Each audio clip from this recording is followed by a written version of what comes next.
The airport buzzed with morning activity as 12-year-old Amara Johnson walked confidently through the terminal, rolling her small blue suitcase behind her. She wasn't new to flying, far from it. Her father had made sure she knew how to handle herself at airports since she was 9. Today was different, though. For the first time, Amara was flying alone to visit her grandparents in Atlanta while her dad wrapped up some important business in New York. He had promised to join her in 3 days. "Remember, sweetie, you've got your phone. Call me the second you land," her father had told her earlier, fixing the collar of her hoodie before kissing her forehead. "And don't let anyone give you trouble. You're my brave girl." Amara smiled at the memory as she approached the priority boarding line. Her dad never flew anything but first class, and naturally he booked the same for her. She clutched her boarding pass tightly, noticing a few curious glances from other passengers, mostly older folks in business attire who probably weren't used to seeing kids in the priority line. When boarding began, Amara handed her pass to the gate agent, who smiled warmly. "First time flying alone?" he asked. "No, sir. 5th time, actually," Amara replied with a grin that showed the gap where she recently lost a tooth. The agent chuckled. "Well then, safe travels, Miss Johnson." Amara walked down the jet bridge, feeling quite grown up. She had her favorite hoodie on, the purple one with stars that her mom had given her before she passed away 2 years ago. Beneath it, she wore comfortable jeans and her lucky sneakers. Her curly hair was pulled back in 2 neat puffs, just the way her grandmother had taught her. As she stepped onto the plane, a flight attendant with a tight smile greeted passengers. Her name tag read Diane Miller. When Amara turned toward the first-class cabin, the woman's smile faded. "Economy boarding is from the back, sweetie," Diane said, pointing toward the rear of the plane. Her voice was sugar-sweet but had an edge to it. "I have a first-class ticket," Amara said, holding up her boarding pass. Diane barely glanced at it. "There must be some mistake. Where are your parents?" "My dad's not here." "I'm flying alone," Amara explained, trying to sound as grown-up as possible. "He's meeting me in Atlanta later this week." The flight attendant's eyebrows shot up. "Unaccompanied minors don't sit in first class. It's policy." There was no warmth in her voice now. "But my ticket."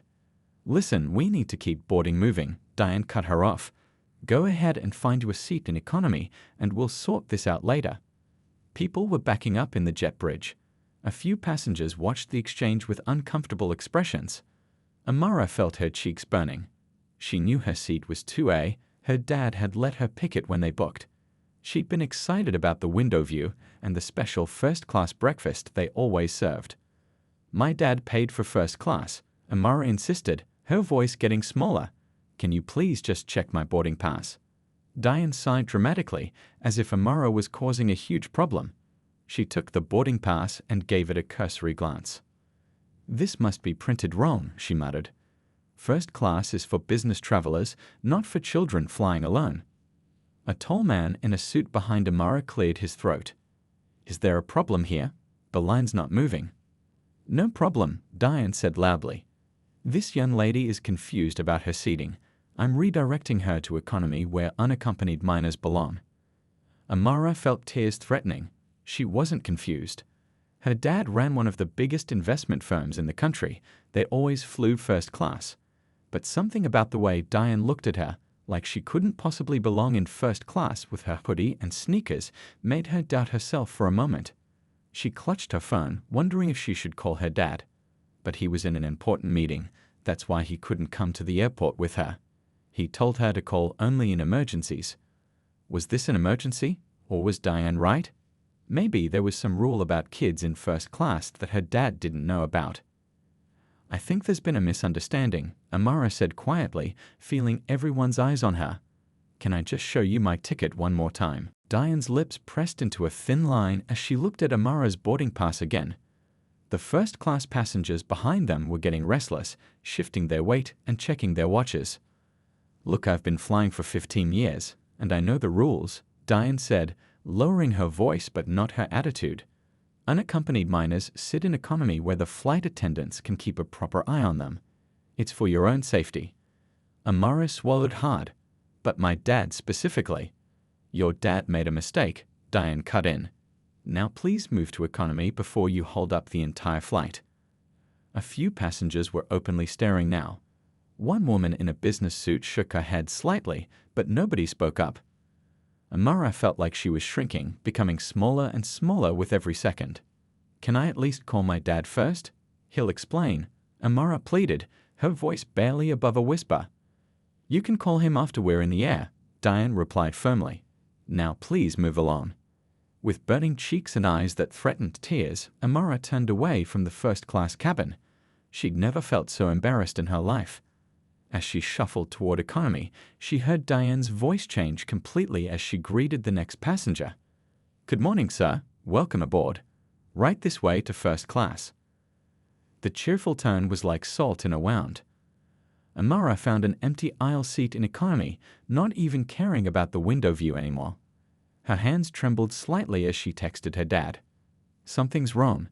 The flight attendant says I can't sit in first class because I'm alone. She made me move to economy."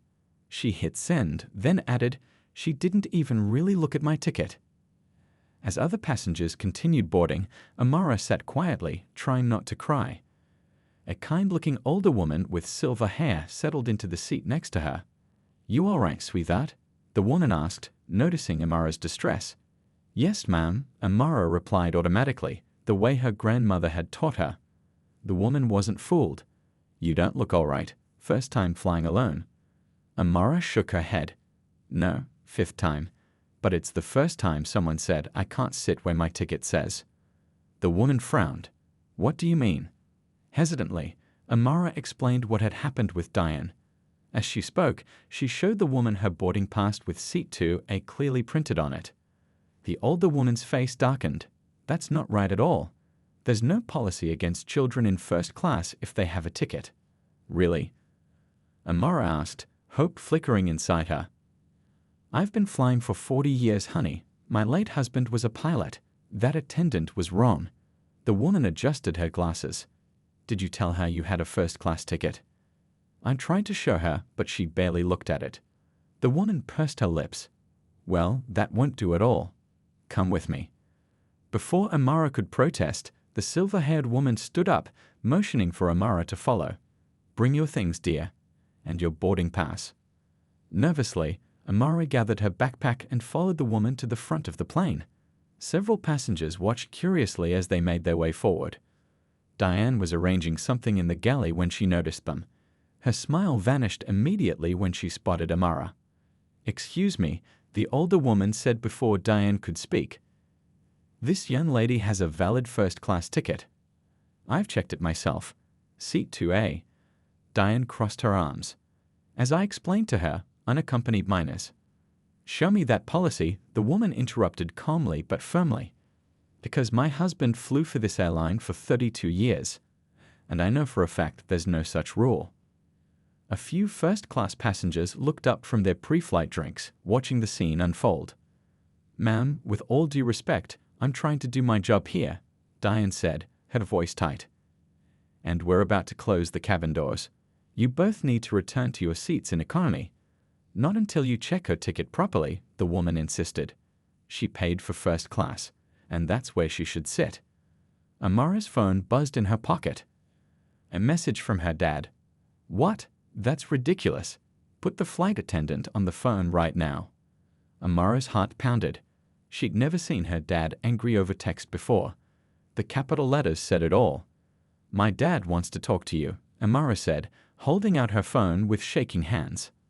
Diane glanced at the phone like it might bite her. "We're about to take off. All electronics need to be in airplane mode." "This will just take a minute," the silver-haired woman pressed. "Surely you can spare that to make sure this child is seated correctly." By now, the commotion had drawn the attention of other crew members. A male flight attendant approached, his name tag reading Thomas. "Is there a problem here?" he asked, looking between Diane, Amara, and the older woman. "This child claims she has a first-class ticket, but I've already explained our policy on unaccompanied minors," Diane said quickly. "There is no such policy," the older woman countered. "And no one has actually looked at her ticket properly." Thomas held out his hand. "May I see your boarding pass, miss?" With hope rising in her chest, Amara handed it over. Thomas studied Amara's boarding pass carefully, then looked at Diane with a puzzled expression. "This is a valid first-class ticket," he said quietly. "Seat 2A. Diane's face flushed. "But she's an unaccompanied minor. I was just following." "There's no policy preventing children with first-class tickets from sitting in first class," Thomas interrupted, his voice professional but firm. "You know that, Diane." The silver-haired woman nodded in satisfaction. Several first-class passengers were watching the scene unfold with interest now. "I apologize for the confusion," Thomas said to Amara with a warm smile. "Let me show you to your correct seat." Diane stood frozen, her lips pressed together in a tight line. The look she gave Amara was anything but apologetic. "Thank you," the older woman said to Thomas. She turned to Amara and squeezed her shoulder gently. "You'll be fine now, dear. Enjoy your flight." "Thank you for helping me," Amara whispered to the woman, feeling a wave of gratitude. As Thomas led Amara to first class, she heard Diane mutter something about just trying to follow protocol to the older woman who was returning to her seat in economy. Amara's seat -2A was a large plush leather seat by the window. Thomas helped her stow her backpack. "Can I get you something to drink before takeoff? Apple juice, perhaps?" he asked kindly. "Yes, please," Amara replied, still shaken from the confrontation. As Thomas walked away, Amara quickly texted her dad. "It's okay now. Another flight attendant helped me. I'm in my right seat." Her phone buzzed almost immediately. "I'm still on the phone with the airline. This is un-ACC-PETABL. Are you sure you're okay?" Amara smiled at her dad's protectiveness. "I'm fine now. Really, they're bringing me apple juice." "Ok. Love you, pumpkin. Call the second you land." Amara put her phone in airplane mode as Thomas returned with her juice. The tension in her shoulders began to ease as she sipped the cold drink. Meanwhile, at the front of the plane, something unusual was happening. The captain had emerged from the cockpit and was speaking in hushed tones with Thomas. They'd both glanced in Amara's direction several times. Diane stood nearby, her face growing paler by the minute. The captain, a tall man with gray hair at his temples, walked down the aisle to Amara's seat and crouched beside her. "Miss Johnson?" he asked with a smile. "I'm Captain Reynolds. I just wanted to personally welcome you aboard and apologize for any confusion with your seating." Amara blinked in surprise. "Thank you, sir. It's our pleasure to have you flying with us today," he continued. "If you need anything at all during the flight, just let Thomas know. He'll be taking care of first class today." As the captain returned to the cockpit, Amara noticed several passengers looking at her curiously. She sank a little lower in her seat, wishing she could disappear. She didn't understand why the captain himself would come talk to her. Moments later, the plane began to push back from the gate. Through the cabin divider, Amara could see Diane working in economy, deliberately avoiding looking toward first class. Thomas came by to check Amara's seatbelt, all set for takeoff. "Yes," Amara nodded. "Can I ask something?" "Of course." "Why did the captain come talk to me? Does he do that for all kids flying alone?" Thomas hesitated, choosing his words carefully. "Let's just say we received a call from headquarters about a VIP passenger." "Your father made some calls." Amara's eyes widened. Her dad must have been really angry. He rarely pulled strings like that, always teaching her that respect was earned, not demanded because of who you were. As the plane taxied to the runway, Amara noticed a change in how the crew was treating her. Thomas checked on her frequently, offering her magazines and an extra pillow. Even other first-class passengers seemed to look at her differently, with curiosity rather than the dismissal she'd felt earlier. The plane lifted off smoothly, climbing into the clouds. Once they reached cruising altitude, the captain's voice came over the intercom. "Ladies and gentlemen, we've reached our cruising altitude of 35,000 feet. Weather in Atlanta looks clear, and we expect to arrive on schedule. We have some special passengers with us today, including Miss Amara Johnson in first class. We're honored to have you with us, Miss Johnson, and hope you enjoy your flight." A murmur swept through the cabin. Amara felt her cheeks burn again, but for a different reason this time. What was going on? Her dad was important, yes, he owned a big company, but why would the captain announce her name to the entire plane? She noticed a businessman across the aisle looking at her with new interest. He leaned over slightly. "Are you related to Lawrence Johnson?" he asked quietly. Amara nodded. "He's my dad." The man's eyebrows shot up, and he sat back in his seat with a low whistle. Thomas appeared with a warm chocolate chip cookie on a small plate. "Freshly baked," he said with a wink. "Just for you." Amara took the cookie, feeling completely confused. Something big was happening, and she had no idea what it was. As Amara nibbled her cookie, she noticed more passengers stealing glances her way.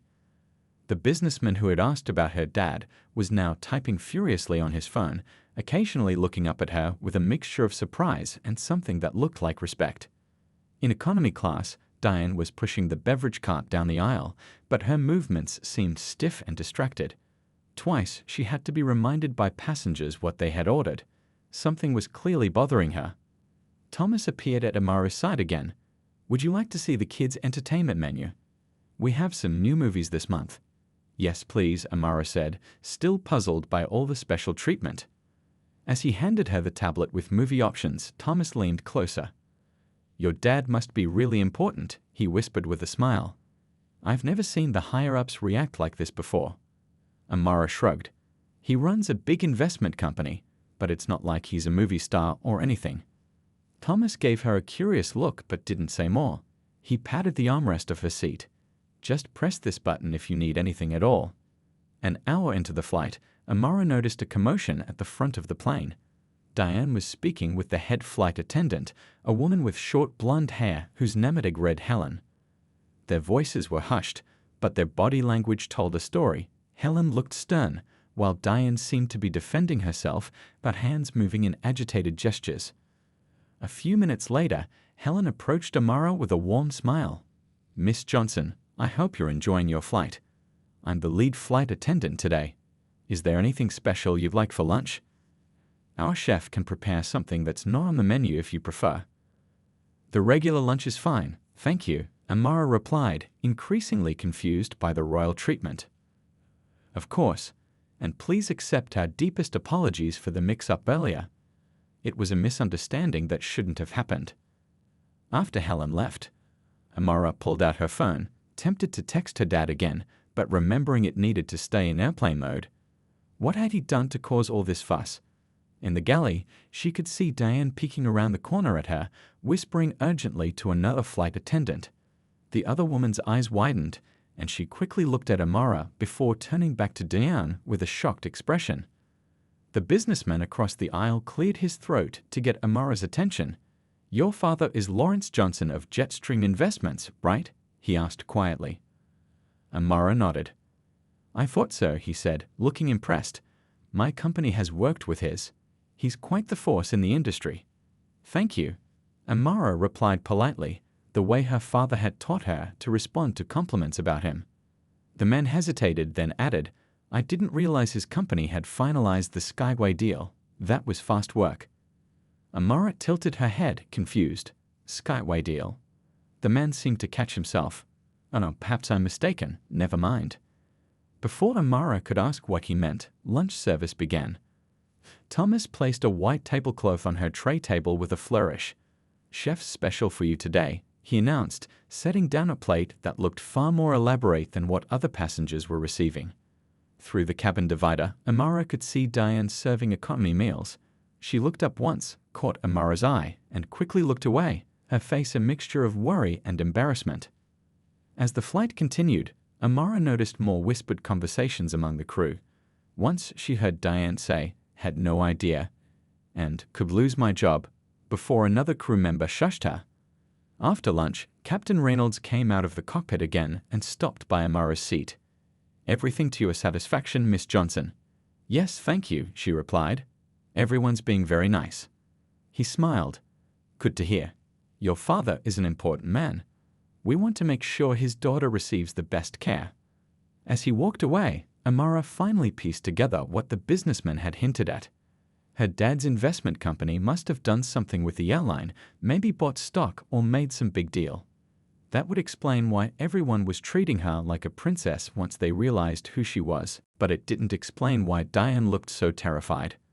As the plane began its descent into Atlanta, Helen appeared again, this time with a small gift bag.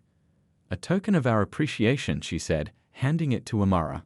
Inside was a model airplane with the Skyway logo, a first-class amenity kit, and a handwritten note, "With our compliments and sincere apologies for the misunderstanding.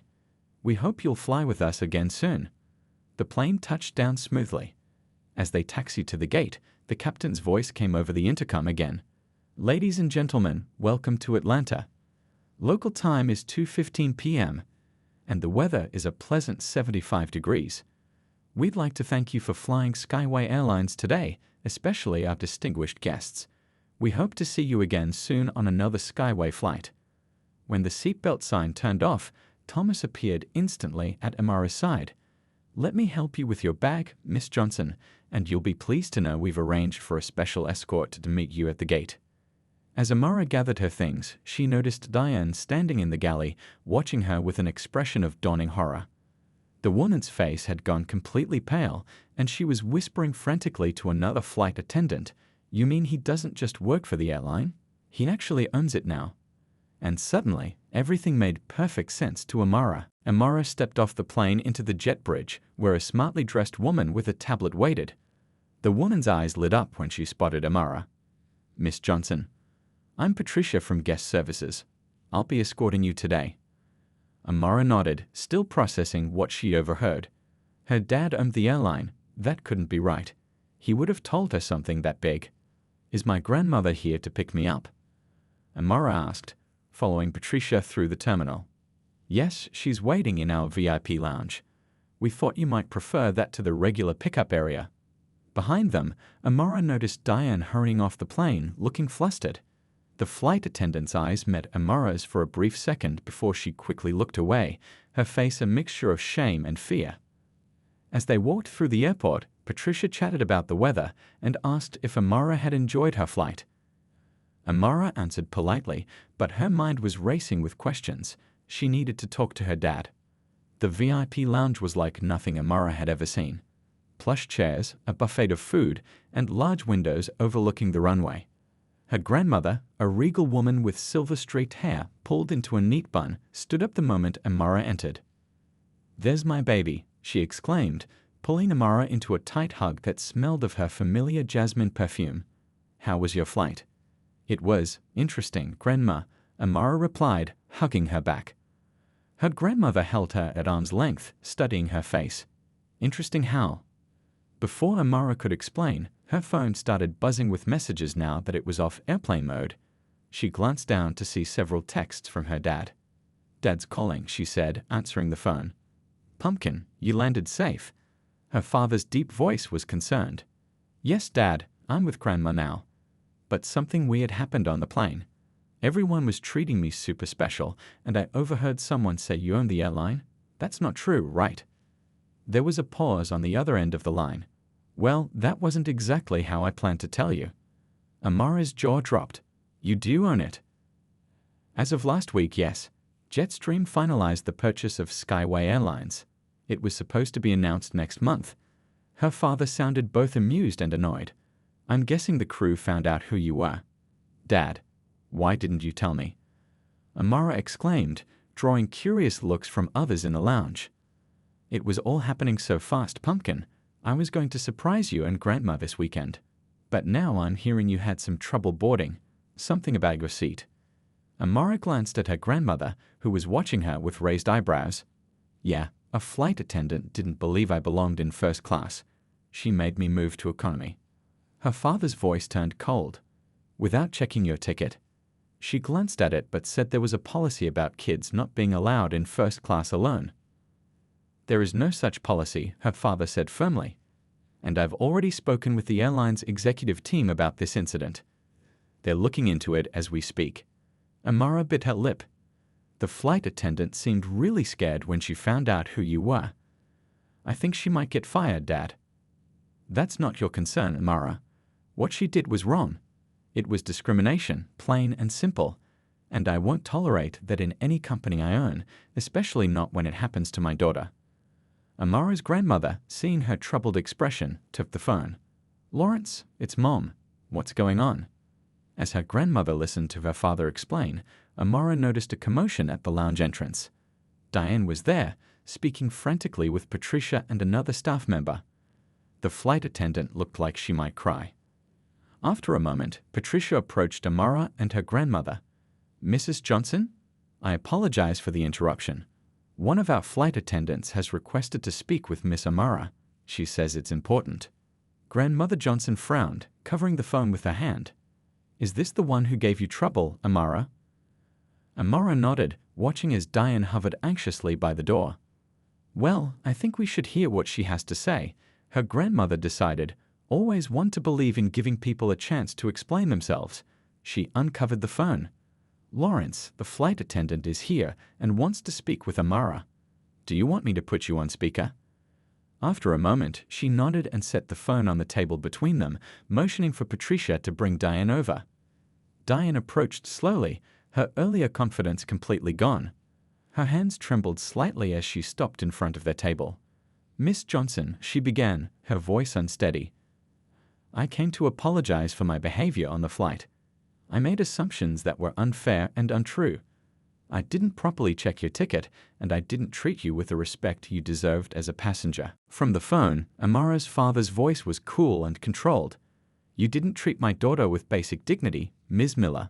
That's the real issue here." Diane paled further at the sound of his voice. "Mr. Johnson, sir, I understand how serious this is. I can only say that I'm deeply sorry, and it will never happen again." "It shouldn't have happened in the first place," he replied. "Tell me, would you have questioned a white child's first-class ticket so quickly?"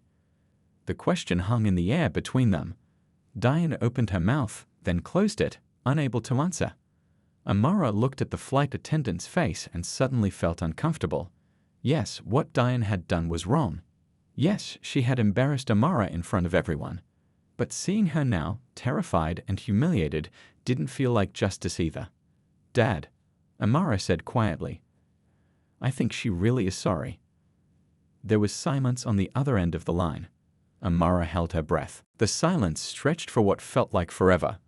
Amara watched Diane's face, seeing genuine fear in the woman's eyes. Finally, her father spoke. "Being sorry doesn't change what happened, Amara," he said, his voice softer but still firm. "Actions have consequences." Diane's shoulders slumped. She looked like she might collapse right there in the VIP lounge. Amara's grandmother placed a gentle hand on her arm. "Lawrence, perhaps we should discuss this when you arrive tomorrow. The girls had a long day." "Fine," her father agreed reluctantly. "But Ms. Miller, don't think this conversation is over." "Yes, sir," Diane whispered. "I understand." Patricia, who had been hovering nearby, stepped forward. "Ms. Miller, I believe Mr. Chen is waiting to speak with you in the office." Diane nodded, taking a deep breath. "Thank you for hearing me out," she said to Amara and her grandmother. "I truly am sorry." With that, she turned and followed Patricia out of the lounge. After ending the call with her father, Amara sat quietly as her grandmother gathered their things to leave. "You feeling all right, baby?" Grandmother Johnson asked, studying Amara's troubled expression. "I don't know," Amara admitted. "I'm mad about what happened, but I didn't want her to lose her job. I just wanted her to realize she was wrong." Her grandmother nodded thoughtfully. "That's because you have a good heart. Just like your daddy, though he likes to act tough." She squeezed Amara's hand. "Let's head home. I made your favorite sweet potato pie." On the drive to her grandmother's house, Amara stared out the window, thinking about everything that had happened. She felt different somehow, like something important had shifted inside her. No one had ever treated her that way before, like she didn't belong somewhere because of how she looked. "Grandma," she said suddenly, "has that ever happened to you? Someone deciding you don't belong somewhere just by looking at you?" Her grandmother's hands tightened slightly on the steering wheel. "More times than I could count, baby. More times than I could count." "How did you handle it?" "I held my head high and proved them wrong," she said simply. "And I taught your father to do the same. Now he's teaching you." That night, after enjoying her grandmother's cooking and catching up on family news, Amara lay in bed texting with her friends back home. She didn't mention anything about the airline incident or her dad owning Skyway. It all felt too big, too complicated to explain. Her phone buzzed with a message from her dad. "Just checking in. You okay, pumpkin?" "I'm fine," she typed back. "But what's going to happen to Diane?" There was a long pause before his reply came through. "I've been thinking about what you said." That she seemed genuinely sorry. "I'm meeting with the airline's HR team tomorrow. We'll discuss options." "Will she lose her job?" Another pause. "That's typically what would happen in a case like this. But I'm considering alternatives. There might be a better way to address the real problem." Amara felt relief wash over her. "Thanks, Dad. Don't thank me yet. Get some sleep. Love you." "Love you too." The next morning, Amara's father arrived at her grandmother's house. After hugs and a hearty breakfast, he asked Amara to join him in the living room for a talk. His face was serious as they sat down on her grandmother's floral sofa. "I want to explain what happened yesterday," he began. "And I want to talk about what's happening today." Amara nodded, sitting up straight. 3 months ago, I started looking into buying an airline," he explained. "Not just any airline, one with a solid reputation that needed new leadership and direction. Skyway fit the bill. The deal closed last week, but we were keeping it quiet until the official announcement next month. So no one on the plane knew who I was at first," Amara said, understanding dawning. "Exactly. You were just another passenger to them. Until I called the airline's executive office about how you were treated." Her father's eyes were intense. "What that flight attendant did was wrong, Amara. She made assumptions based on how you look, not on facts. That's discrimination." "I know," Amara said quietly. "But people make mistakes." "They do," he agreed. "And how we respond to those mistakes matters." He checked his watch. "In fact, there's a meeting happening at Skyway headquarters right now that will determine a lot about the future of the company." "About Diane?" "About much more than just one flight attendant," her father said. "What happened to you isn't an isolated incident. It happens to people who look like us every day, in big and small ways. And now that I own this airline, I have a chance to do something about it, at least within this company." "What are you going to do?" Her father smiled, a determined look in his eyes. "I'm going to use what happened to create real change. Miss Miller isn't going to lose her job." Amara's eyebrows shot up in surprise. Instead, he continued, "She, and every other employee, will go through a new training program about unconscious bias and respectful customer service. And I'm establishing a new company policy with zero tolerance for discrimination of any kind." "So, you're using what happened to me to make things better for everyone?" Amara asked slowly. "That's the plan," her father nodded. "Sometimes the most painful experiences can lead to the most important changes. What do you think?" Amara thought about it for a moment, remembering how small and helpless she'd felt when Diane had refused to believe she belonged in first class. No one should have to feel that way. "I think it's a good idea," she said finally. "Better than just firing her." Her father reached over and squeezed her hand. "You know, Pumpkin, you're going to make a fine CEO yourself someday. You already understand that true leadership isn't about punishment, it's about improvement." Amara beamed at the compliment, feeling a surge of pride. Maybe someday she would follow in her father's footsteps after all. 6 months later, Amara stood nervously in the hallway outside the large conference room at Skyway Airlines headquarters. She smoothed down her new blue dress and took a deep breath. "You ready?" her father asked, adjusting his tie. "I think so," Amara replied, though her stomach was doing flips. Today was a big day, the official launch of the Johnson Scholarship Program for minority students interested in aviation careers. It was also the completion ceremony for the first group of employees who had gone through the new company-wide training program her father had implemented. "Remember, you don't have to speak if you don't want to," her father reassured her. "Just being here is enough." Amara shook her head. "I want to. I practiced my speech all week with Grandma." Her father smiled proudly. "Then let's do this." When they walked into the room, it was packed with employees, executives, and media. A podium stood at the front, with rows of chairs facing it. In the front row, Amara spotted Diane sitting stiffly, hands folded in her lap. The room fell quiet as Lawrence Johnson took the stage. For the next 15 minutes, he spoke about the changes Skyway had undergone in the past 6 months, new training programs, revised policies, and the scholarship foundation that would help bring more diversity to the aviation industry. None of this would have happened without a wake-up call, he said toward the end of his speech. Sometimes it takes a personal experience to open our eyes to problems that have been there all along. For me, that wake-up call came when my 12-year-old daughter was discriminated against on one of our own flights. Murmurs rippled through the audience. Many of the employees had heard rumors about what happened, but this was the first time the CEO had spoken about it publicly. I could have responded with anger alone, he continued. But thanks to my daughter's compassion and wisdom, we chose a different path, one that leads to real, lasting change rather than just punishment. He gestured for Amara to join him. Her legs felt wobbly as she made her way to the podium, but she stood tall, the way her grandmother had taught her. "This is my daughter, Amara," her father said, his voice warm with pride. "And she has a few words she'd like to share." Amara stepped up to the microphone, looking out at the sea of faces. She spotted Diane, who looked like she wanted to disappear into her chair. "Hi everyone," Amara began, her voice only slightly shaky. 6 months ago, I got on a plane by myself for the 5th time. I had a first-class ticket, but someone decided I didn't belong there just by looking at me. She paused, gathering her courage. That feeling of being told you don't belong somewhere is awful. It makes you feel small and wrong, even when you know you're right. No one should feel that way, especially not because of how they look. The room was completely silent now. But something good came out of that bad experience. My dad could have just fired the person who was unfair to me. Instead, he asked, "How can we make sure this doesn't happen to anyone else?" That's why we're all here today. Amara looked directly at Diane now, whose eyes were shining with unshed tears. "I learned that sometimes people make mistakes because of ideas they don't even know they have.